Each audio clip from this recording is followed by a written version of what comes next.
Alrighty, folks, and welcome to the Chronicle podcast. I have John Zhu here with me, and John has completed an epic podcast on the Three Kingdoms, and he is currently working on a podcast in regards to the water margin. So, why don't you introduce yourself, John? Hey, yeah.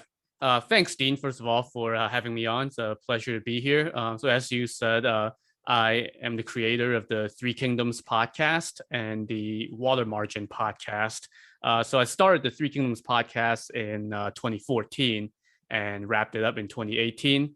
And then I started the Water Margin podcast, I think, in 2019, and that's still ongoing. And in both podcasts, what I try to do is retell these classic works of Chinese literature in English and in a way that's more accessible to listeners who are not Chinese, who didn't grow up immersed in these stories. So I take quick breaks a lot of times to add in some cultural or historical context. And particularly with the Three Kingdoms podcast, I try to make the language more approachable as well. So, and it's been a blast. It's been fun. Yeah. In fact, I must admit, when you do your supplemental episodes, I love them just because you do get that insight into the culture and what was going on at the time and things. And there's times where, the translation isn't that right, but it's because in Chinese, obviously it makes sense in Chinese. And I love when you do that just because it just breaks it down more, and like you said, it's for an English audience or an English speaking audience, which makes it really, it's hard to it's hard to put into words, because I just really enjoy the podcast when I listen to it. Oh, thank you. Yeah, thank you. And I really enjoy doing the supplemental episodes too, because my familiarity with these works just came from growing up with the novels and the stories. But it's when I do the supplemental episodes, a lot of that is historical research. I'm not a historian by trade, so so I'm actually learning a lot. I find that I'm learning a lot as I'm making those supplemental episodes. They're also the most time intensive, of course. Yeah. 100%. When I research for podcast episodes, if I was do a bibliography on it, it'd be about 30 Word document pages almost, just because you're going through so much work just trying to find that little bit of information that you're looking for, and it's so time consuming. Exactly. So I feel your pain. Yeah, just reading it's 6 articles, digging through 6 academic articles, try to find the answer to one thing. Yeah. Yeah. Oh, it's the worst. But it's also enjoyable. It's time consuming, but it's enjoyable. So yeah, the topic for today is the Three Kingdoms. Maybe we could do the water margin when I chronologically get to the Song Dynasty, which will be probably in about a year. But we'll get to that bridge when it comes to it. As for the Three Kingdoms, what we're going to talk about is some of the main characters within the novel and see if the novel actually portrays them historically, in an accurate way, so to speak. So the first 3 characters we should probably get to should be Taotao, Sun Quan, and Liu Bei, probably. I think so. 3 founders. Right, got started at the top, right? Yeah. Yeah, exactly. Yeah. So sure. Let's start with Cao Cao. I think, everybody's favorite villain. He's the founder of the of what eventually became the Kingdom of Wei.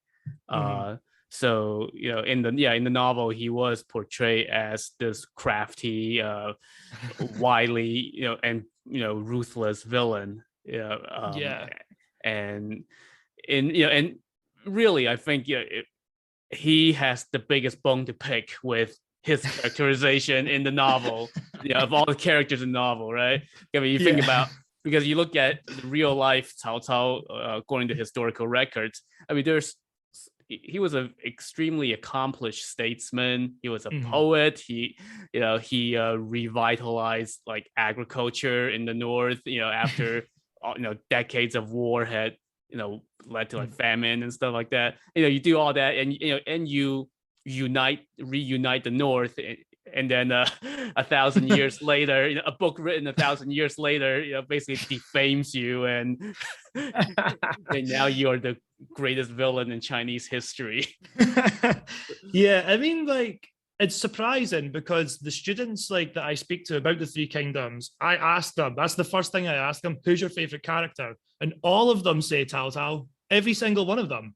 But I was very surprised because I thought they would all say Liu Bei because he does get like the spotlight almost. But I mean, with Taotao, it does seem like he is painted as like a villain in the novel, but I suppose there is a bit of truth to it, like in terms of the way in which he pursued these policies. Like, don't get me wrong, like I think Taotao, it was almost like a necessary evil. That's the way it felt. Like he was a legalist and he knew he had to, it's almost like law and order. He needed to implement law and order in a time of chaos. And he's seen it as the best way was to do it through legalist policies.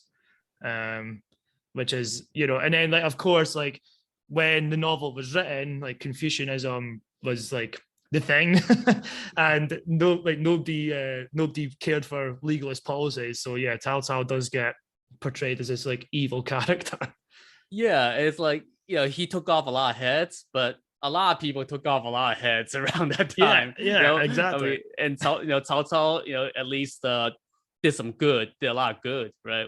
With what he had. But I mean, you were right though. There's definitely episodes where he, lives up to that ruthless reputation. I think one time he, I think he buried alive like 80,000 soldiers who surrendered to him. This was when he beat Yuan Shao. I think 80,000 soldiers like surrendered to him, and he had them buried alive apparently. Or like when he was going on campaign against a province because the governor of the province has sent a subordinate to escort his father, Cao Cao's father, and then the subordinate ended up killing Cao Cao's father, and so Cao Cao decided to attack that province to avenge his father. And he in real life he actually did massacre a lot of people.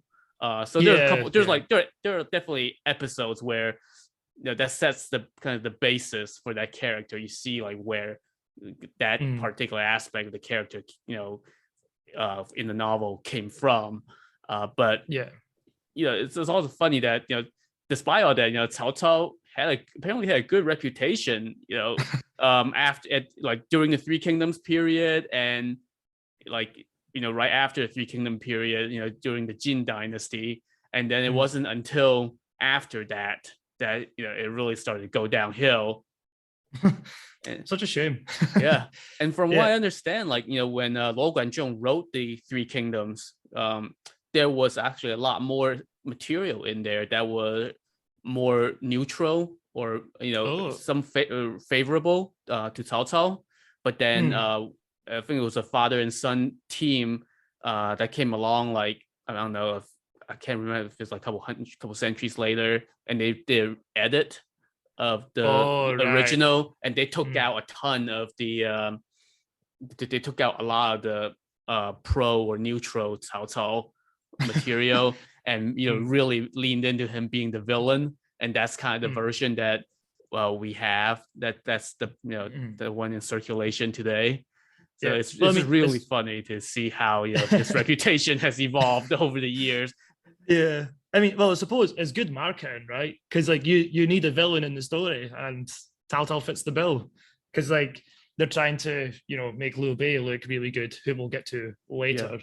But I mean, with Taotao, he was ruthless in a lot of ways. But I mean, it's strange because he did the novel does do a really good job in portraying him and treating his generals and stuff very well as well, which is surprising considering that he is the villain. So you would expect that side of him to be kind of shirked. But I mean, he also comes across as a paranoid ruler in the novel as well. Do you know that story where he sends an attendant comes into him when he's sleeping and he kills him and things though he set it all up so nobody would approach him when he's sleeping.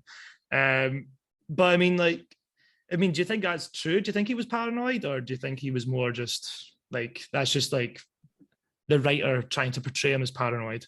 If that might, I think that might be kind of one of those like heavy as the head, that wears the crown kind of things, right? I think, Yeah. I think that's definitely exaggerated for effect.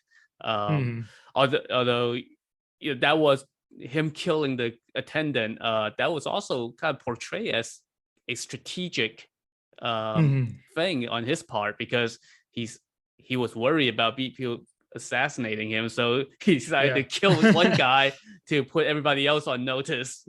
Yeah. So it's kind of more like about like his wily side, right? It's his Yeah. Yeah.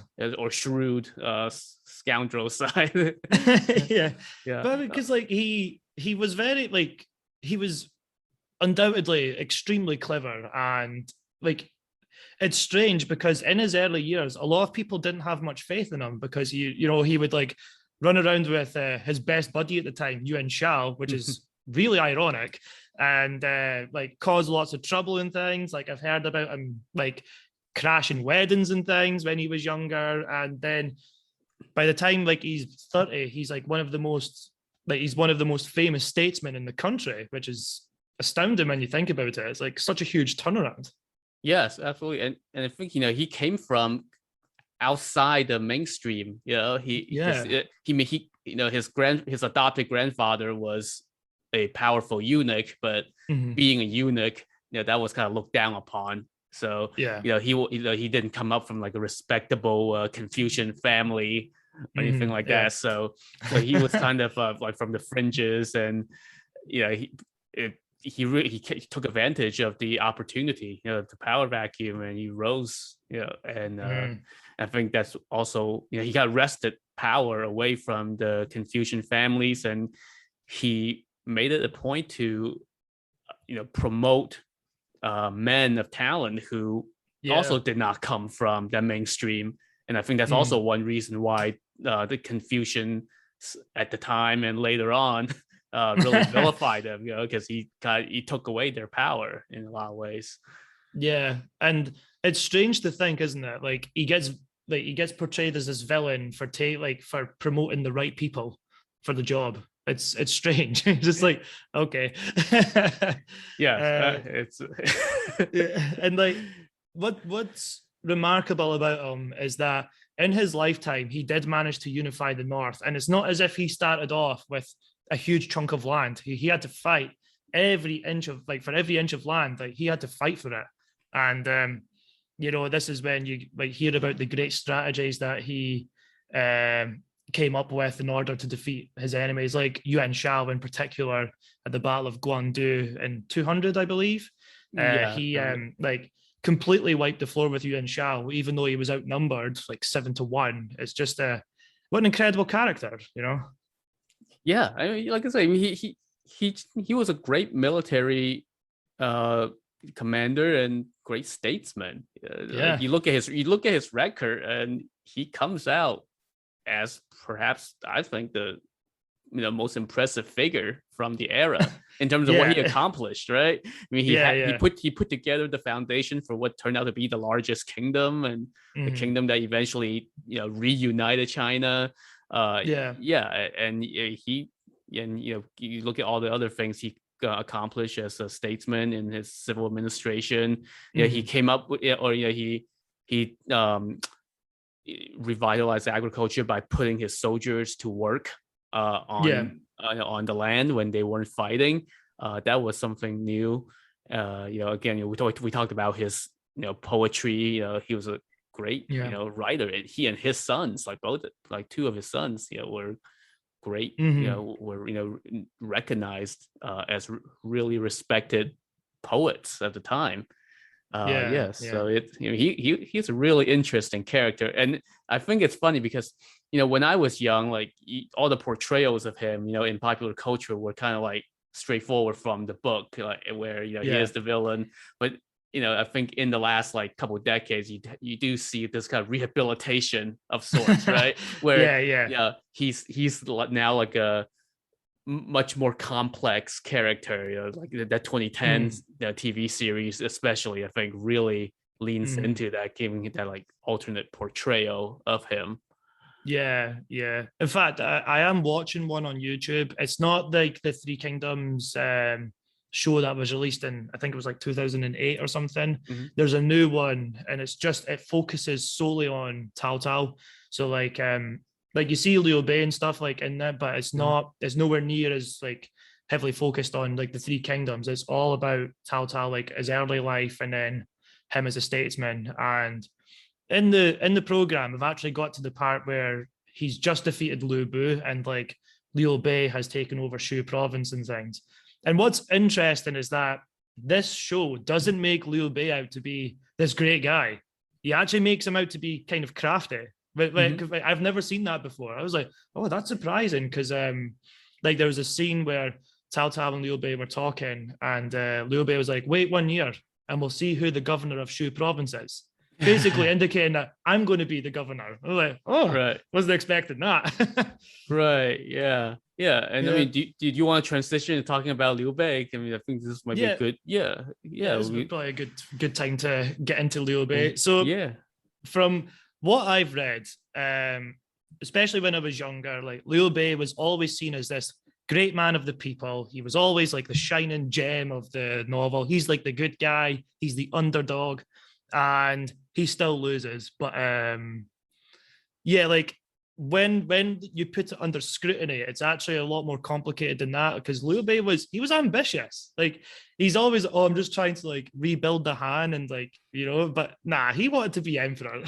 There's no doubt about that, Yeah, absolutely. And when I say like, like Cao Cao was, Cao Cao may have taken off some heads, but a lot of people did at the time too. I mean, like Liu Bei is probably like right in that camp too, right? I mean, I don't think you can, rise to the top, in that era and not get your hands dirty, one way or another. And like, what's really funny too is, like you said, Liu Bei is always portrayed as this really humane, compassionate, generous, honorable character. And then when I was doing research into him for my supplemental episodes, like one of the first things I found was that early in the novel, there's an episode where the just unscrupulous inspector comes and tries to hit Liu Bei up for money. Liu Bei was just this low level magistrate, I think, in a Podunk County. So then Zhang Fei, Liu Bei's sworn brother, gets mad and drags the inspector out and whips him. So what I found out was that episode actually happened in real life, except it was Liu Bei who whipped the guy. So he's just like, okay, so like, because again, like they can't have Liu Bei looking like a bad guy, So right. Of course, it's Zhang Fei who the drunken brother who gets the blame for it. Right, and then like I think there was like another episode from like the historical Liu Bei where he was fighting the Yellow Turban rebels, I think, one time, and they had him surrounded, and so he just decided to play possum. He decided to play dead. He saw that like the fight was going badly, and so he's like, I'm just gonna lie down and play dead. And then his men got massacred, and the rebels moved off, and then he got up and started walking back to town, and like ran into one of his acquaintances who gave him a lift back to safety. Oh yeah, man, so like, I never knew that. Yeah, so like stuff like that really changes like your perception of the guy, right? I mean, it's kind of like he was a survivor, definitely. That's the sense I always get, like from both the novel and the historical Liu Bei, that he was a survivor, especially for the first half of his career. He just bounced all over the place, and the novel really makes it out to be that his greatest accomplishment was basically finding Zhuge Liang and listening to Zhuge Liang, and that as long as he listened to Zhuge Liang, he was doing good. And then the one time he ignored Zhuge Liang's advice and decided to go fight Sun Quan, to avenge Guanyu, that's when he ran the disaster and everything just fell apart and he died, and all that. And it's funny that because the book really makes him out to be the role model of a good Confucian ruler. Yeah. Right. Like he's not the strongest guy. He's not the greatest ruler because he was the most powerful fighter or the smartest guy. He was the greatest. He was emperor because he found talented officials and listened to them. Yeah. He let them do their thing. Yeah. So and it's ironic because like Taotao was, he was a guy who did exactly that, but he's painted as a villain for it. Whereas Liu Bei's actually got like the lift up from it. Yeah, and Liu Bei himself was actually like, I like to call him like a legalist, with Confucian characteristics. Yeah. Like he just, I mean, he when he took over the Riverlands, right? I mean, he imposed some pretty strict sets of laws. So he obviously believed in rule of law too. Yeah, I know. It's one like from what I read as well is like Liu Zhang, like the guy who was the predecessor to Liu Bei. He was like really relaxed in his rule, and like there was no law and order. So then when Liu Bei came in, he, from what I gathered, he said something along the lines of, well, when somebody invades, they need to impose new laws. And like this is where like it comes into it, where like he's seen as being very wise and changing the rules to let everyone know that there's a new guy in town, so to speak. And like as like, but I mean there is some truth to Liu Bei being portrayed in that way, right? Because from what I gathered, the battle at Chamban Bridge, do you know when like Liu Bei was fleeing from Taotao's forces, like a lot of people did follow him, like a lot of the common people actually did follow him, which is kind of remarkable when you think of it. Like if I was one of the common people, I would just stay at home. I would just like close the door and like not interact with anyone. Yeah. And there are definitely other examples that do lend some credence to that portrayal of him being kind of a man of the people, right? Like that yes they were fleeing and he refused to abandon them, and he said like something to the effect of, to achieve a grand enterprise you have to have the people on your side, and the people are on my side now, I can't leave them. So there's some truth in that. And I think there was another example that like I think early in his career, when he was like a low level magistrate somewhere, he had apparently gotten on the bad side of some powerful local families, and somebody hired an assassin to go kill him. But Liu Bei, Liu Bei saw the guy, and he didn't know that this guy was an assassin, and he was like, "Hey, come on in." Like he was like, he treated him so well that he apparently like the guy was like, I can't kill you, like he charmed this assassin, and so like like there's like some example, some basis for like this portrayal of somebody who's like compassionate or generous, who treats people well, so it's just so interesting that these are all like, look, Liu Bei and Cao Cao, both very complicated characters, many different facets, but then how they end up being portrayed in the novel. Because Liu Bei was definitely an opportunist. Yeah, he definitely was. And like I remember I watched a video about Liu Bei, and like the novel, like you said, it does make him out to be not weak, but he's nothing special as such. But it's the people that he hires that makes him so formidable. Whereas like there was a couple of battles where Liu Bei actually proved to be quite a strategic thinker himself. Like for example, when Taotao sent Xiao Hudun to invade Jing province, it was like the novel makes out as if Jugular came up with this brilliant plan to repel like Taotao's army, but Jugular hadn't actually joined Liu Bei at that time, so it was all Liu Bei's idea. Like to use the fire and like block the rivers and like let them flow when the enemy was crossing them and things. That was all Liu Bei. It was like Jugular wasn't even involved at that time. Yes, exactly. Like, so I think like in some ways, like Liu Bei gets like a huge propaganda boost, from the novel, but then in other ways, he kind of gets some things taken away from him, right? Like some of his accomplishments gets like accredited to Zhuge Liang just to make Zhuge Liang look better. And Liu Bei, like, yeah, really, like, I think it's mostly the military stuff, because Zhuge Liang we'll talk about this when we get to Zhuge Liang, but Zhuge Liang got credit for a lot of military accomplishments that he couldn't really claim. So like he didn't do nearly half as what the novel made out he did.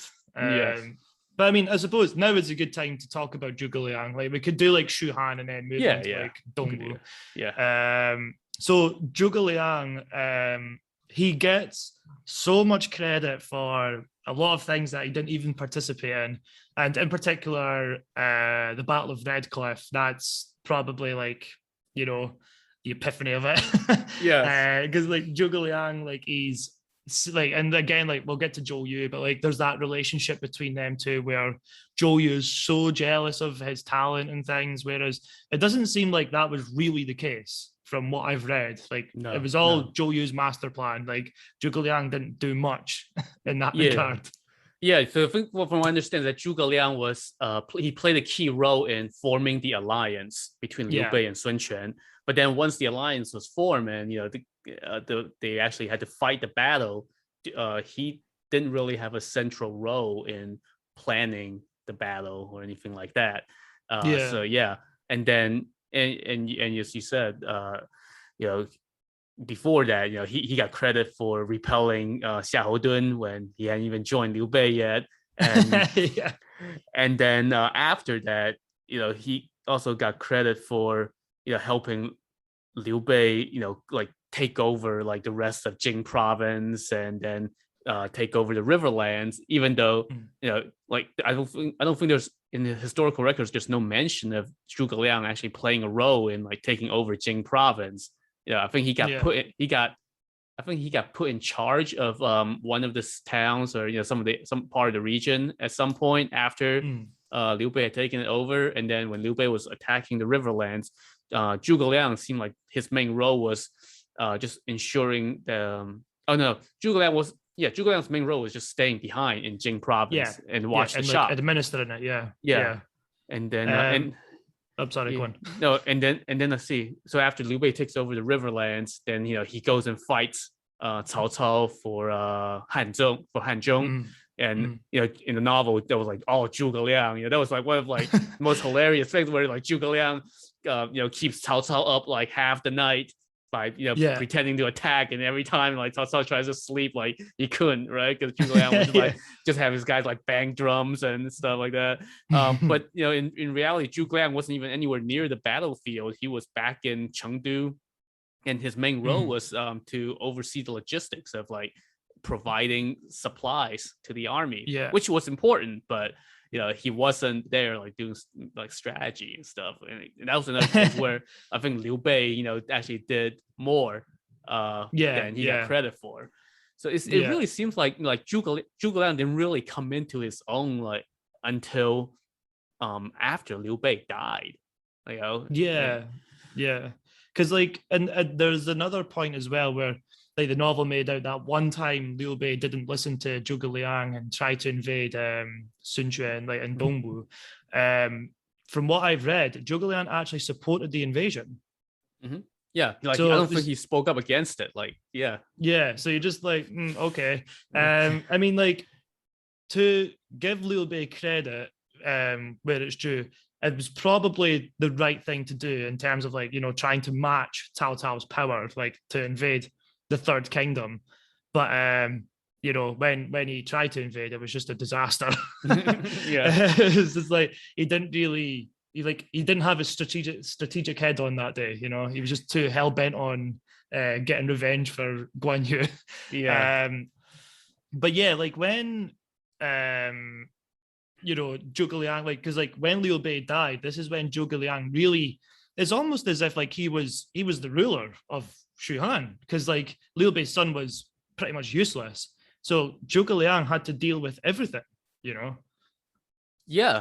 think my sense is that Zhuge Liang, the greatest real accomplishment was that he was a really good statesman, right? He did a great job administering the kingdom that Liu Bei had built, and he made it prosperous, and like you said, Liu Bei's son was not very useful at all, and in fact, actually detracts, actively detract from Zhuge Liang's work, right? Makes it harder. But yeah, so and then I think like it seems like Zhuge Liang's main military accomplishment was that he pacified the Nanman tribes, and but because you look at like his incursions into the north, every one of them was unsuccessful. And it's funny, like in the novel, they all every time there's always some excuse for him, right? It was never his fault. It was never they never lost because he was outwitted. It was they always lost because somebody didn't deliver the grain on time, or somebody convinced Liu Shan that to call Zhuge Liang back, right, when he was on the brink of victory, or some subordinate officer thought he was smarter than Zhuge Liang, and that led to disaster, stuff like that. It was never that Zhuge Liang was outwitted. Well, you can't have that now, can you? No, you can't, right? Yeah. I mean, he was extremely clever in this, like in his administration, but he also seemed like an inventor as well, because like he did invent like these new crossbows, like I could shoot 3 bolts at once or something. That was 10, one of them. I think like 10. Was it 10? Yeah, I think I have to go back and check, but it was the crossbows. He invented some kind of wheelbarrow thing. The wooden ox. The wooden ox thing. And he invented the mantle. Mantle is good. I have mantle a lot, actually. That's good. Yeah. See, there you go. And like it's weird because after listening to your supplemental episode about Zhuge Liang and the invention of mantle, like I told my wife, and she had no idea. Like, what, really? Like, yeah. You're eating the representation of a human head. Exactly. And we were traveling through the south of China throughout the summer there. And there was like a bag of I think it was like a bag of chips or whatever, and there was a picture of Zhuge Liang on it. So like I was like, what is that? And then my wife read the story, because I can't read Chinese, unfortunately. So my wife read the story and she said, well, actually, this was like one of Zhuge Liang's favorite snacks. It was like a rice crisp or something like that. Have you heard of that?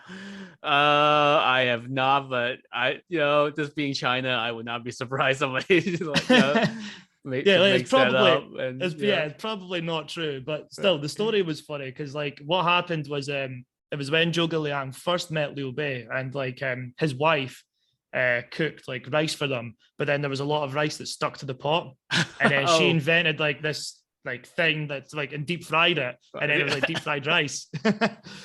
That's great. That's hilarious. And Liu Bei liked it as well, by all accounts. So there you go. He invented other types of food, or his wife did. Yeah, there you go. He should have been a chef. He definitely should have been, actually. He could open up his own restaurant. So yeah, like, I mean, like, and with the northern incursions as well, like you said, that like they weren't successful. And his only military success really does come from pacifying the south, and like with the Nanman tribes. But apart from that, he I think the novel does really give him this huge boost when it's probably not even required, because like some of the administrative stuff that Zhuge Liang did it's not really mentioned in the novel. No, because like he did manage to that's one thing, he did manage to raise enough food and things like that in order to launch these campaigns, which is already impressive considering that the north was far more populated than the south at the time. Yeah, absolutely. Yeah, he was a great administrator. That's from what I understand.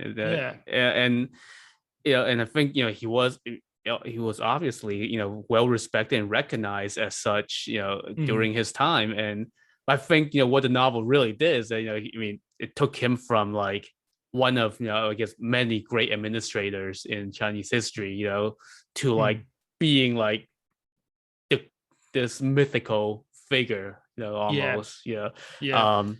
And and the thing is, like, his northern campaigns, in the way they were portrayed in the novel, just has this kind of like almost like romantic, like doomed quality to them, right? It's like, like you knew that he wasn't going to succeed, but yet he keeps trying and kept trying and trying, right? And he probably would have been better off if he had just stayed in Shu and just managed the kingdom, right? And like played a really big defensive strategy. Like that probably would have been better, because I mean, like the terrain at Shu or like Sichuan province, like that's the kingdom. Like I mean, it's hard to get through. Right. So like, why not just play defensive strategy rather than trying to invade? It seems kind of like it was kind of pointless in that sense, because like like even the logistics of getting the army through these mountain passes, like through Hangzhong to even invade Wei, was just that took long enough. It's treacherous. It's so it's just like it's almost this like romantic quality to it, that he's doing the impossible, trying to do the impossible thing because of this ideal, or this of like reuniting the kingdom, or or he felt he owed it to Liu Bei, because Liu Bei had recognized his talent, and things. Like he was called Sleeping Dragon, but only one guy recognized his talent. right, okay. But I mean, like, there's also that story where Zhuge like he, it's like he takes a clip, like a little excerpt from Sun Tzu's Art of War, and he said, like, like if you're weak, act even weaker, kind of thing, or like pretend as an ambush, or like act strong. And when he's fighting Sima Yi, like he doesn't have his army there, so he just like plays the zither on the gate, and like Sima Yi thinks it's an ambush, when like from what I can gather, that's all just fictional. That didn't happen. Yes, that's all fictional. Yes, but the thing about him tricking Sima Yi one last time, even after his death, like that was partly real. He actually did leave. He actually did leave an ambush to lure Sima Yi. Like he expected Sima Yi would chase them, as they retreated after he died. So he did set up like an ambush. He didn't do the thing where they put wooden sculpture, wooden statue of him on a cart to scare Sima Yi, make Sima Yi think he was still alive. But I mean, I must admit, like, you could say what you like about him, but I did like his fashion sense. Like the hat and the fan are really cool. Yes, absolutely. Yeah. So like hairstyle. So like we have mentioned him already, but I mean, I suppose it's time to move on to Guanyu, who was one of Liu Bei's sworn brothers. But even then, like, from what I've gathered, there isn't evidence to say that they made that oath in the Peach Garden to die on the same day. But they were like brothers, and it does show how close they were if Liu Bei did invade Sun Quan just because he, killed Guanyu. Yeah, absolutely. Yeah, they were definitely close. Like him and Liu Bei and Zhang Fei were, definitely close. But you're right. There's no evidence that they ever became sworn brothers. But I think it just also goes to show the power of the novel, right? Where like to this day, like if you just say like the peach orchard, just the image itself immediately invokes the idea of like brotherhood, fraternity, referencing that bond between the three of them. So it's just great illustration of the cultural significance of the novel. But so Guanyu, he also got a nice propaganda boost. I feel like everybody in Shuhan got a nice propaganda boost, from the novel. And because he didn't kill a lot of the people that the novel said he killed. I mean, like in his like the very early stages when there was that coalition against Dongzhuo, like he killed, who was it again? Like the two generals. He killed Hua Xiong, who was like the guy that was killing all the other coalition warlords guys, and so like Guan Yu supposedly rode out and killed him so fast that he came back and the wine that's also like poured for him beforehand it was still warm, but it wasn't like Guan Yu didn't actually kill Hua Xiong. It was Sun Jian I think, who killed him, or one of Sun Yeah. Jian's officers. Mm. So and then of course, like the whole thing about Guanyu, when he left Cao Cao to go reunite with Liu Bei, how he stormed through like 5 passes and killed 6 officers. Yeah. Like if you actually trace that route on the map, he would have been like going in the wrong direction, and Yeah. so like the authenticity of that journey is highly dubious. Yeah, I know. And I mean, like, this is one thing that I want to like discuss, because like this is something that I do not know. I couldn't find anything about it. Like, so did Guan Yu actually join Taotao? Did he like, is that actually fact? Did he actually do that? Yes, he did. That is apparently fact. He actually did surrender to Cao Cao at one point, and with the understanding that he would go and rejoin Liu Bei at a later time. That like Cao Cao apparently knew that, like, that was part of the deal, kind of thing. All right. And he actually did send like Zhang Liao to go ask Guan Yu, like, why are you so hell bent on going back to join Liu Bei? So I think that really speaks well to Cao Cao's character, right? He because he respected Guan Yu's wishes. Yeah, exactly. Yeah. That's yeah. So that's crazy. It is. So he joined Taotao, and this is when Taotao was fighting Yuan Shao. Now, there's always that story where he killed Wenchou and Yan Liang, right? Yan Liang, right? He killed Yan Liang. I think he did actually, like, he saw Yan Liang like under his big banner or canopy or something, and he did like charge right through and like just cut him down. All right. Yeah, so he did that. I don't know if he killed Wenchou or not. Yeah, so but yeah, he did help lift the siege that Yan Liang was leading on on the city. Yeah, so that part is has historical basis. Right. Okay. Yeah. Because like that was the one part where I couldn't really find anything, because there was like historians who did say he joined, and then I was thinking, are they getting that from the novel, or is that like fact? I just kept on doubting that it was actually real,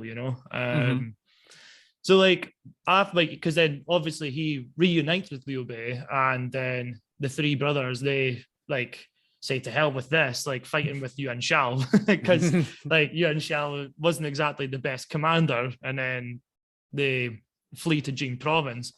But I mean, like, the novel always makes like Guan Yu to be like, it's almost like Liu Bei's personal bodyguard, right? And like, it doesn't seem like that was actually the case, just because like Guan Yu, like when Liu Bei was invading the Riverlands, he didn't take Guan Yu with him, did he? He kept him at Jing province. No, he kept him in Jing province, but you can also see that as like, he was the guy that Liu Bei trusted, to leave behind in Jing province to defend like his home base, while he went off for conquering. So I mean, I think he was definitely like trusted and a close confidant. And as you know that when he got killed, Liu Bei, he was close enough to Liu Bei. Liu Bei had to take action to avenge him. So I think he was definitely close with Liu Bei. He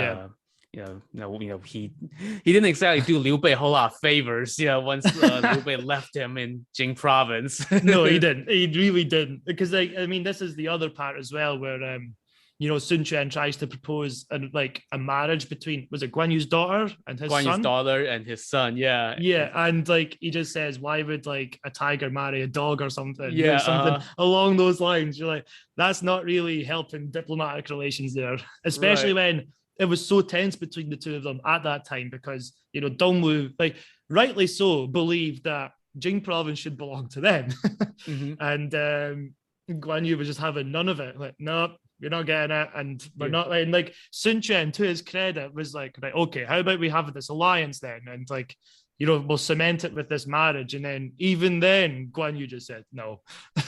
yeah, exactly. Yeah, Guan Yu definitely exacerbated the situation there, and I think you can argue that he was the one who really like botched Zhuge Liang's grand scheme for Liu Bei, right? Because Zhuge Liang was always like, you take Jing province and then you take the riverlands, and then like if you have Jing province, you don't have to move your troops through the mountains of Sichuan to invade the north or the south. You can just launch your attacks from there. And once they lost Jing province, then they were just kind of like trapped in the riverlands, in Sichuan. Yeah, because like I remember I read something along the lines of where when Zhuge Liang was planning his invasion of the north, like he did lament, just saying, "Oh, I really miss having Jing province," because like it was just such a nightmare to like move the troops through the mountains. Whereas if they had Jing province, they could just cross, I think the Yangtze River, right? They could just cross over the river, and then that's it there. But like Guanyu's, I think that was his biggest blunder, because like he was basically pissing off Sun Quan, and then at the same time he was attacking Tao Wei, and you're just like, what are you doing? Because then it just like even an amateur must have seen that he was leaving himself open for like a betrayal. Like surely he must have seen that. And I don't know. It's because I guess he didn't expect Sun Quan would join forces with Taotao and both attack at the same time. I don't know. That was not what in the novel it was not what Zhuge Liang had told him to do, right? Zhuge Liang told him like, you make nice with Sun Quan and you repel Cao Cao. He did not make nice with Sun Quan. And he didn't make nice with Sun Quan, and then like the key word there was repel. So that's like just defend. Whereas Guanyu was launching invasions.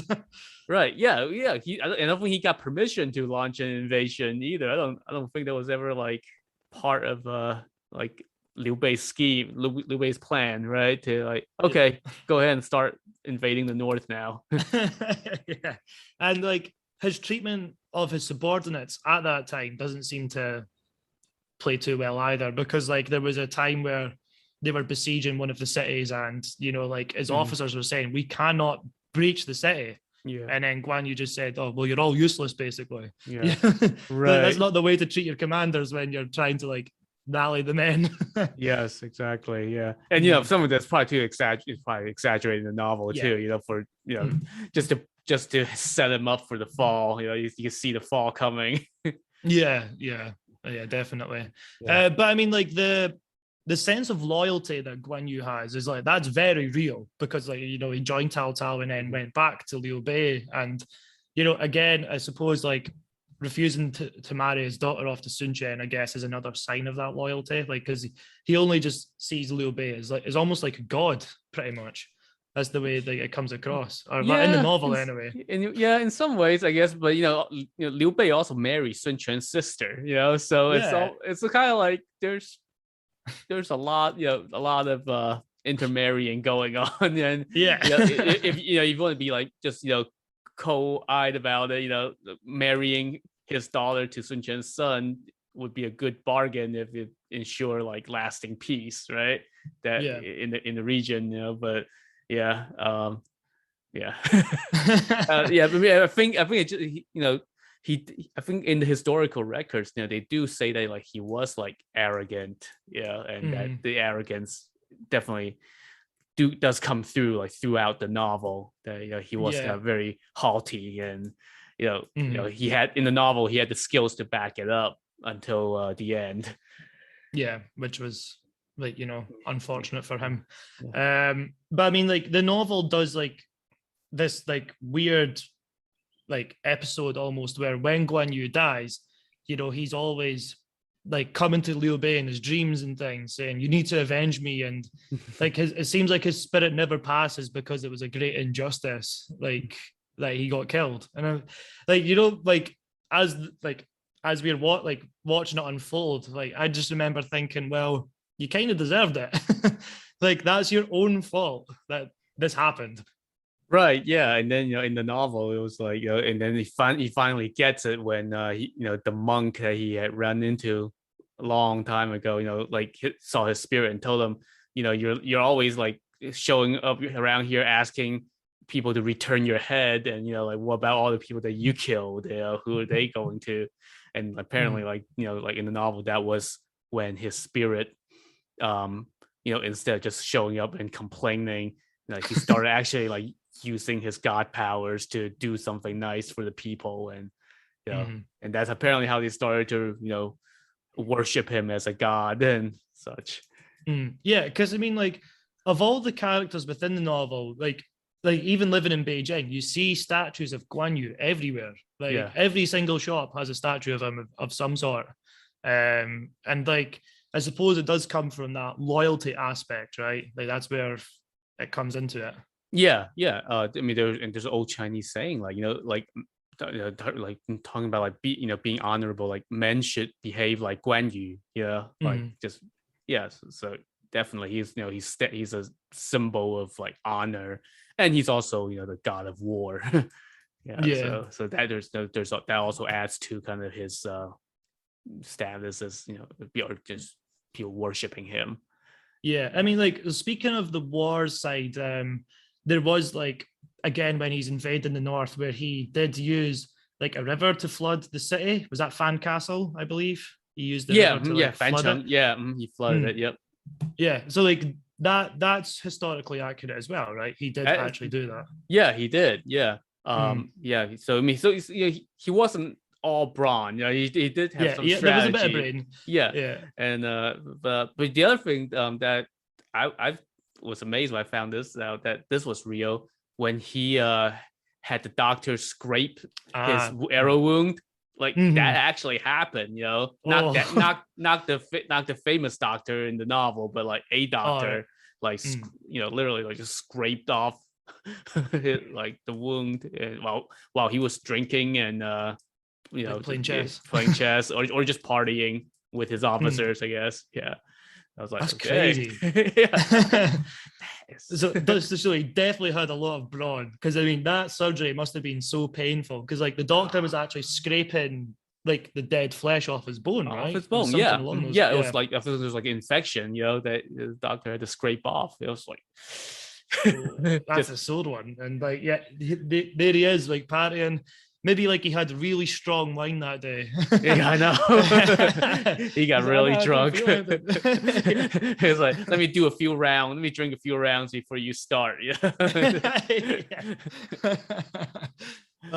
I would be wanting like all the anesthetic. I was just like, make sure everything's completely numb before you go near it. Yeah.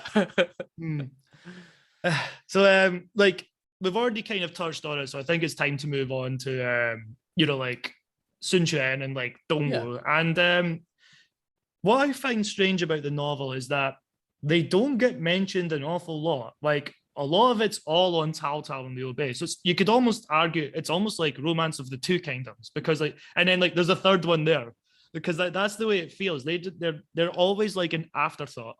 Yes, absolutely. I think you can argue that like Dongwu was just like plot device, right? Like they come in when they like they had like their big moment in the spotlight, kind of at the Battle of Red Cliff. That's really like their moment, their shining moment. And then they just and then they get a lot of attention when things fell out between them and Liu Bei.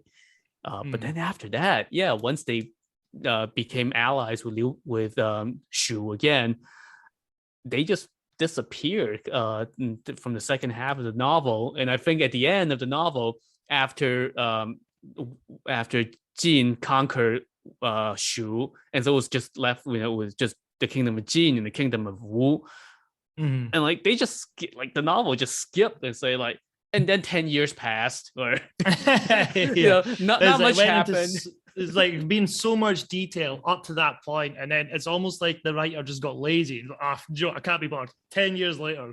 It was like, I think it was like once Jugular died, the writer was just like, okay, I just need to wrap this thing up as quickly as I can, kind of.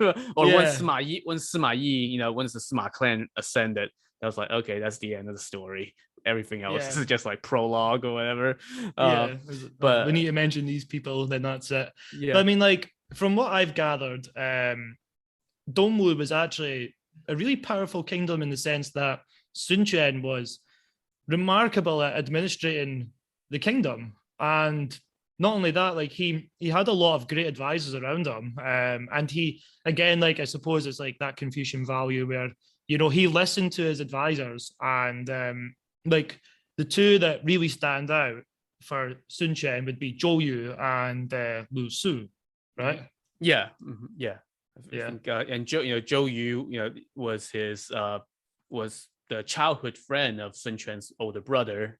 So Yeah. so he was, and then when Sun Quan's brother died and left Sun Quan in charge, he made Zhou Yu like one of the two advisors to him, and it was like Zhou Yu and Zhang Zhao, who was like the senior like civilian advisor. Was Zhou Yu was the military guy. And I think Sun Quan's mother told him, like treat Zhou Yu as your older brother, respect him, treat him with that level of respect. And Sun Quan really did. Yeah. And I did read somewhere where this person was trying to argue that Sun Quan actually seized power because Sun Tzu had a son, right?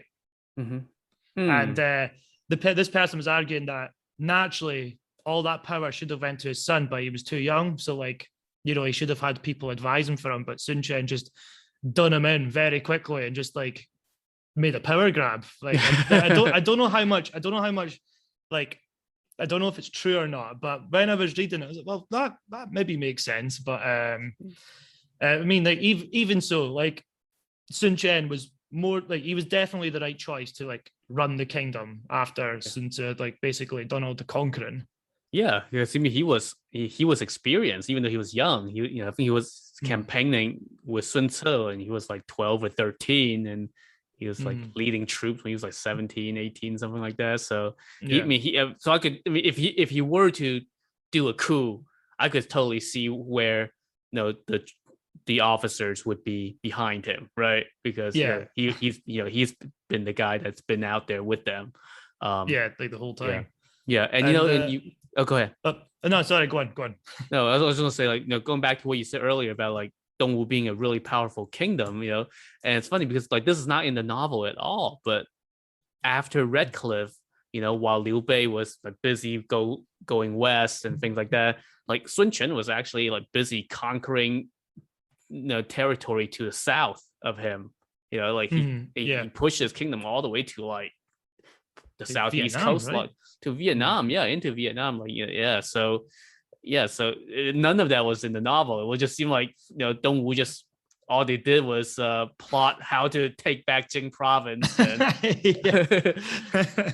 but actually, that's further from the truth, because that like you said, they did conquer like to the south, because like whenever you look at a map of the three kingdoms, you always see that kind of loop that like of like Dongwu's territory, and as well as that, they did launch campaigns north of the Yangtze River into like Wei territory as well. Like so, and like from what I believe, Sun Quan like led those expeditions. If I'm he did. Mistaken. Yeah, he did. He did. And I think one of them, he was like he's so impressed. Cao Cao, I think Cao Cao said something like, if you're going to have a son, he should be like Sun Quan. Like So Sun Quan was obviously a very impressive figure. I just remembered, and also this goes back to Liu Bei a little bit about like his character as an honorable man. Like the Sun Quan was actually planning to attack the Riverlands, and he had asked Liu Bei to go in on it with him, and then they would split the territory. And Liu Bei made a big to do about like, oh no, the Riverlands is too strong, you shouldn't do it. And Sun Quan kept saying, I want to do it. Liu Bei was like, okay, if you invade my kinsman, then I'm going to quit public life forever. And so Sun Quan's like, all right, I won't invade. Then after that, Liu Bei then launched his own attack, his own invasion of the Riverlands. So he really did Sun Quan dirty on that one. He did, yeah. I didn't know that actually. That's one thing that I didn't know happened. And like, yeah, like it's strange because again, the novel, we're going back to Liu Bei, but the novel makes out as if Liu Bei didn't want to invade the Riverlands or anything, but he did. He He knew what he definitely was did. doing. Yeah. He didn't care that was a distant cousin. Yeah, that was the plan that like Jugular drew up for him, right? It was like take Jing province and then you take the Riverlands. Yeah, And build up from there. yeah, But I mean, like going back to like Sun Quan, he did manage to administer the kingdom really well as well, from what I gathered. Like there's even temples to him and stuff. I believe in Nanjing, like there's a temple. yeah. I think so. To Yeah, Sun I think Quan. there is one. Yeah, yeah. I Yeah, mean, yeah. That's the thing. I noticed, like whether it's Taotao or Zhuge or Sun Quan, they were all impressive administrators. yeah. They actually like kept the house in order. Mm. They improved the living conditions, for the people. Even though, I mean, they also did a lot of wars that also. I mean, I suppose like that, like it was like at a time of war, you had to be a good administrator, otherwise you would have got conquered. It's like Right, big yeah, fish eat little fish, almost. right, yeah, and like you have to build up the agriculture because you have to feed your army. So it's almost like feeding the people was like a byproduct of feeding the army. Yeah, well, it's like whilst you're off campaigning with your army, you don't want a rebellion. So I'll just give them more food. Right. Yeah. But yeah, like as well as that, Sun Quan, I've completely lost my train of thought there. But like Sun Quan was like what stands to be so impressive about him is that like because like I think there was times where Zhou Yu maybe like crossed the line in terms of like subordinate over ruler. Sun Quan was wise enough to actually like let it pass because it was beneficial to let it pass. And it seems like Sun Quan was very good at getting the right people as well. Like he had some great administrators and like generals at his side, and some of them generals even served with his father and his brother at the same time. So like it does seem like the glory days for Dongwu was when Sun Quan was young, but like from what I've heard, as he was getting older and as he was like, a way to kick the bucket, this is when the kingdom began to like collapse because he couldn't keep like a lid on everything. And then, there was like a dispute between his sons and things like that. And the kingdom went to pot. Yeah, like he got I think his career kind of peaked around like before he hit 50. Like that's the thing that was impressive about Sun Quan. He was around for a long time. He was in charge for like 50 years, and I think like he did his most impressive for like the first 30 or something of those years. And then you're right. There was like a succession crisis where I think it was his two oldest sons both died early, and then like the next two sons like kind of fought each other. It was engaged like a power struggle at court for who gets to be the heir, and apparently that engulfed like everybody at court, like all the way to like the highest officials, like the Lu Xun, the prime minister, or like the top commander, or whatever. Like even he got pulled into it, and then eventually, like because of it, he got exiled, or he got sent. He lost his job. All right. Yeah. So and then I think Sun Quan in the end he exiled one son and forced the other one to kill himself. And then he made he made his youngest son, like his seventh son, I think, his heir. And and that son was like really young, was like 10 years old when he became the emperor. And I think that kind of set in motion kind of the downward spiral, because when you have a really young ruler, things just don't tend to go well. No, they never do. And like he had like really cruel tendencies as well, that young son, from what I could gather. Like he enjoyed killing people a lot, just for the fun of it. and like it's strange because like again with the kingdom of Shu Han, there wasn't a succession crisis, but the one son that Liu Bei had was completely useless. Like what I really find funny is like loads of people bring it back to that time where, you know, Zhao Yun like valiantly saved Liu Bei's son, and then Liu Bei just like threw his son to the ground when he was a baby and like helped Zhao Yun get back up, and like maybe it was some brain damage.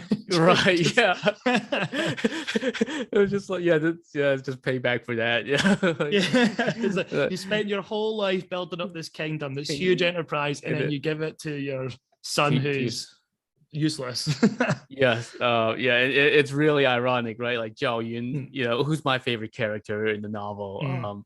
You know, and you know, it's like cuts through an entire army of 1 million people to save this kid, just to basically, you know, have him ruin the kingdom, because I think Liu Bei had other sons.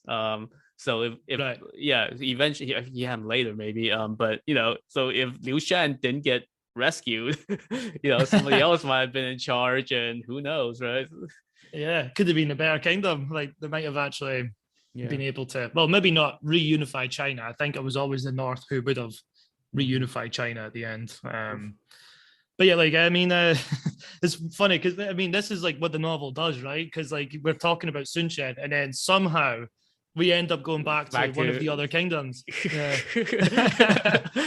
Dongwu just can't get any respect. It's one of those things. But I mean, like, so we'll go on to like Zhou Yu then, because like Zhou Yu was, you know, he was like really high up, and like he helped Sun Tzu a lot in terms of his campaigns towards the Southlands in the beginning, and the novel does him dirty as well, I must admit. Like he doesn't get much respect in the novel, especially when it comes to the Battle of Redcliffe, and you know, he's trying to kill Jugular like every possible opportunity in things, and just like, oh, come on. Yeah, and in real life, he, according to like the historical documents and stuff, he was pretty magnanimous. You know, he was like, you know, he did not seem like the type who would be jealous of Zhuge Liang because of his talent. You know, I could totally see him like being wary of Zhuge Liang because you know, he's a potential threat.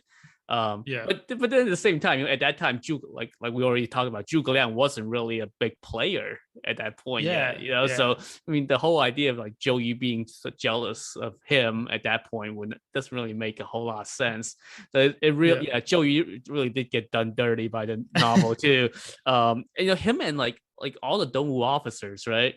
Because I mean, they did the heavy lifting at the Battle of Redcliffe, and then, you know, in the novel they all get downplayed to just make Zhuge Liang look better. It's just unfortunate for Zhou Yu. It is, yeah. Anyway, so yeah, Zhou Yu, he really does get dirty. But I mean, from what I gathered as well, he was quite the musician. Like he really enjoyed music, and he could play the zither very well by all accounts. And again, that gets downplayed a lot in the novel as well. That it does. I mean, you know, that's the thing. In the novel, he is portrayed as someone who's very talented, right? Who has, you know, who is very, very stylish. You know, I mean, very dashing. You know, and you know, I think you do see. At least I'm trying to think. Does it get addressed in the novel, like his musical talent? I think it gets mentioned in passing. You know, I think like the TV shows make a bigger they do. Deal of it. But you know, it all gets overshadowed by his insane jealousy, you know, or his, you know, his inability to just tolerate Zhuge Liang. Because like, I mean, again, like I'm pretty sure there's a scene where Zhuge Liang like plays the zither, and Zhou Yu hears it, and because Zhou Yu was like, you know, the main guy to play music and things, he gets jealous because Zhuge Liang's just as good as him. It's just all these things. But there is a story that's not in the novel where they were at a banquet and somebody played the wrong note. And Zhou Yu noticed it and like called it out, which that's impressive. Because like whenever I hear, like, especially with the zither, it doesn't feel like there should be a wrong note, because like, you know, you could do it anywhere, right? There's no frets and anything. Whereas like he was that sensitive to the music where he could tell, like, nah, you played it wrong there, which is that's impressive. And it's kind of funny, like in the Redcliffe movie, I think they actually like kind of made a bit of that, like the version of that where he heard like somebody playing the flute or something and it didn't sound right. So he's like, hey, give me that flute. And he like takes out a little chunk of it and they're like, okay, now it's fine. So he could have like been the leader of a band or something. So now we've got like Jugular could open a restaurant and like Joe, you could be the band in the restaurant. Right. Yeah. But I mean, when it comes to the Battle of Red Cliff itself, like Joyu was the man who, like, he thought of the plan. He was the one who executed the plan as well. And again, it's always like Zhuge Liang really does muscle in the novel and like steal his credit. Yeah, well, actually, it was I think in reality it was Huang Gai who came up with the idea of the fire attack. I mean, Zhou Yu was the commander, and I think he did, like, you know, he had a key role, he had a central role. But I think like the actual strategy of attacking with fire actually did come from Huang Gai. But really, too, like, at the Battle of Red Cliff, it's, you know, Cao Cao's army was already pretty weakened by pestilence at that point too. So it was kind of like you know, Dongwu did repel them, but they got a lot of help from nature. They did. Like, because I mean, it's always made out to be this epic victory where, again, like the underdog wins and things. But like you said, Taotao's army was in pretty bad shape by the time they got there. Because I mean, if you think about it, when you're rushing from the north of China to the south, like, you need time to acclimatize to that, like to the environment there. And speaking from experience, like I live in the north, and like when I went to the south, it was a whole different story. Like, because I like Beijing's hot in the summer.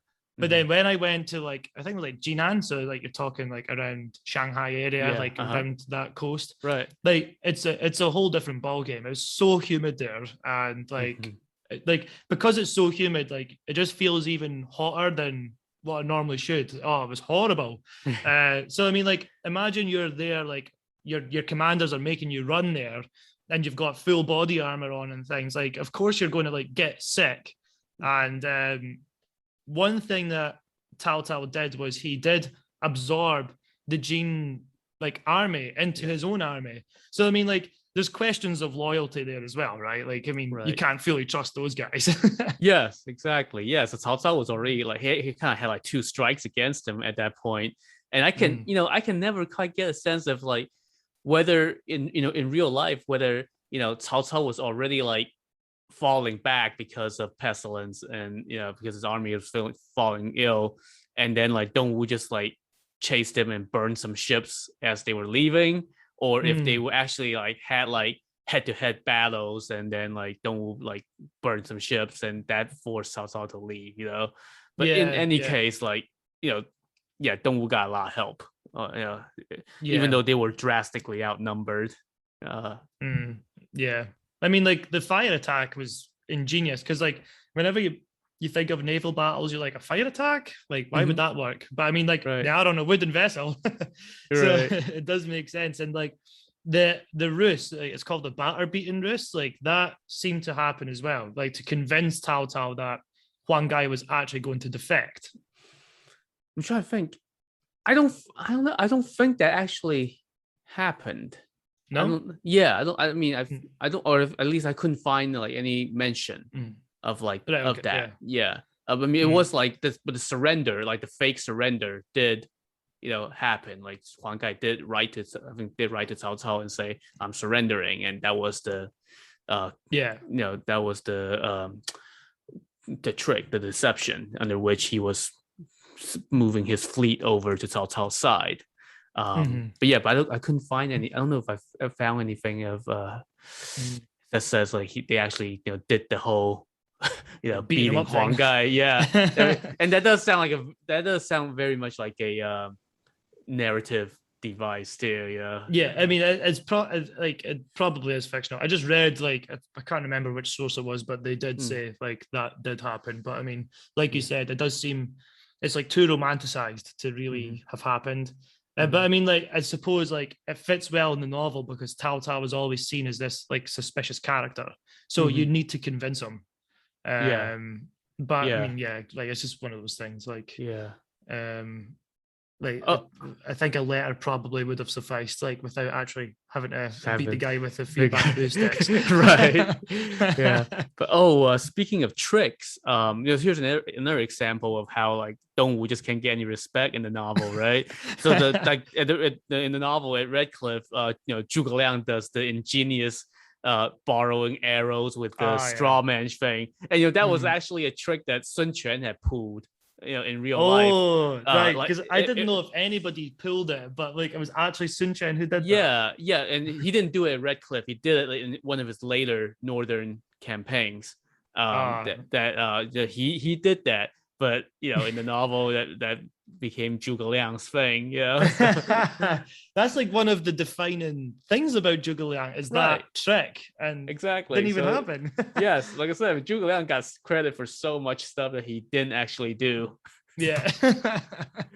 Yeah, like you said, Dongwu just can't get no respect. Yeah. But I mean, like, when it comes to other characters, like you wanted to mention Lu Su, right? Yeah, here's another he's another prime example of like can't get any respect, right? Because in the novel he was like a comic foil. He Yeah. just he just like kind of got spun around by all the um all the scheming between Zhou Yu and Zhuge Liang. He's just like always like a step behind, like what's going on, huh? Wait, what? And Yeah. but in real life, he sound by all evidence, he was a pretty capable and intelligent Yeah. strategist and commander.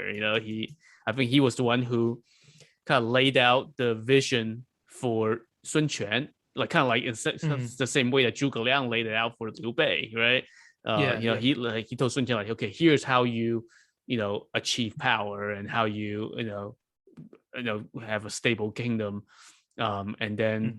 he did a lot to kind of maintain the alliance between Sun Quan and Liu Bei, and then of course he became the commander after Zhou Yu died. So Yeah. I don't think you put like a comic foil in charge of your army. Yeah. And like it's weird because like lots of people didn't want him, like in the novel anyway, they didn't want Lu Su as the commander. They all expected it was it Lu Meng Lu Meng, yeah, to be the commander, but Sun Chen put Lu Su there. yeah, And like a lot of people were complaining about it, saying, "Oh, he doesn't know what he's doing." you're right. That's a shame. Like, because Lu Su was a capable commander, and I think Lu Su had the vision. Like, he knew that Dongwu like had to like in order to like repel the North, they had to maintain this alliance with Liu Bei. Like, even as distasteful as it was to some of the commanders, so to speak, like they had to do it until Guanyu like stressed the relationship to breaking point. Yeah, and I think at that point Lu Su had died too. Like by the time like Yeah. Guanyu had taken things too far, and and the, and I think Lu Su probably also benefited from being buddies with Zhou Yu. Yeah, Because yeah. because I think like the story was that he did Zhou Yu a big favor when Zhou Yu was on campaign early in his Mhm. career. Like he was out of food or something, and Lu Su like basically like, I have two granaries, and he just pointed to one and said, here, you take one. Yeah, And yeah. so like Uh, so Zhou Yu was like forever indebted to him. What I found an interesting tidbit was that Lu Su at one point was going to actually go north and go into the service of one of the other warlords at the time. And Zhou Yu found out, and Zhou Yu had a suspicion that he might be doing that. So Zhou Yu went and brought Lu Su's mother into his care. oh. So then he told Lu Su like, "Hey, I got your mom here. So why don't you stay?" Yeah, you better stay with me. Yeah, Oh, okay. I mean, yeah, it's similar to like Taotao bringing the emperor into Chang, right? Just like, oh yeah, you need to come here and I'll protect you. You're like, yeah, okay. yeah. Right. Yeah, Yeah. exactly. Yeah, Exactly. but I mean, like, I think that's the sad part about the whole thing is that like Dongwu, they really don't get no respect in the novel, and like Right. they're totally underplayed, and like I think they're always seen as like the secondary character. They're like, oh yeah, they're there, like because like the main contest is between like Tao Tao and Liu Bei, like that's what the novel portrays. Yes, absolutely. And Dongwu got established before Liu Bei did, and they outlasted, Yeah, they yeah, exactly. outlasted Liu Bei's kingdom, and but they were just reduced. Yeah, they by the second half of the novel, they were just not around. Yeah, it's almost like nothing happened over there.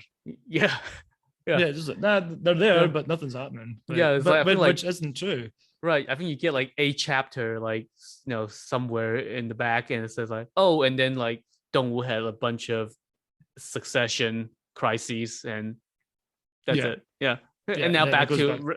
back to the more interesting stuff. Yeah.